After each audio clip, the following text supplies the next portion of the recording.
প্ৰথমে মই কমলপুৰ সমষ্টিবাসী ৰাইজক বহুত ধন্যবাদ দিছোঁ যে আজি কংগ্ৰেছ দলক সমৰ্থন দিবৰ কাৰণে প্ৰাৰ্থীক সমৰ্থন দিবৰ কাৰণে ৰাহুল গান্ধী ডাঙৰীয়া আৰু গৌৰৱ গগৈক সমৰ্থন দিবৰ কাৰণে আজি যিভাৱে আজি উৎসাহেৰে আজি আহি এই ৰাসথলী তেওঁলোকে জীপাল কৰি ৰাসথলী উৎসাহ বঢ়ালে আমাৰ কংগ্ৰেছ কৰ্মীসকলৰ মনোবল বৃদ্ধি কৰিলে তাৰ কাৰণে মই প্ৰথমে কমলপুৰবাসী ৰাইজক কমলপুৰ সমষ্টিৰ ভোটাৰক মোৰ তৰফৰ পৰা ধন্যবাদ জ্ঞাপন কৰিছোঁ। ৰাহুল এটা কথা উত্থাপন কৰিছে যে আপোনাৰ 3খনকৈ পাছপৰ্ট বিদেশী পাছপৰ্ট থকা বুলি কয়, কি ক'ব এইখন? চাওক, হিমন্ত বিশ্ব শৰ্মাই যিটো কাম নিজে গণ্ডগোল কৰি থয় সেই কথাটো বেলেগক ক'ব বিচাৰে। তেওঁৰ নিজৰ পৰিয়ালতে গণ্ডগোল আছে, তেওঁ গৌৰৱ গগৈৰ কি গণ্ডগোল আছে সেইটো চাই দিব বিচাৰিছে।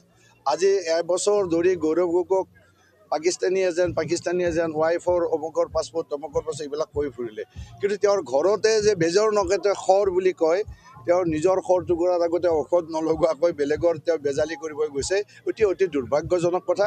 আমাৰ চৰকাৰ হ'লে ডেফিনেটলি এই কথাবিলাকত আমি আলোচনা কৰিম। ভাৰতবৰ্ষৰ আইনমতে পাৰে তেনেদৰে এই কথাবিলাক চাব লাগিব। গতিকে ব্যক্তিগত তেওঁলোকৰ পৰিয়াল কথা আমি বিজেপি নহয় যে ব্যক্তিগত কথাবিলাকত ইমান খুচৰি থাকিম। যদি কিবা কাৰণত এই কথাটো আইনগত নহয় তাৰ কাৰণে ব্যৱস্থা নিশ্চয় হ'ব। কিমানমান ভোটত আপুনি জয় হ'ম বুলি 29,500 ভোটত জিকিম, আপোনালোকে লিখি লওক।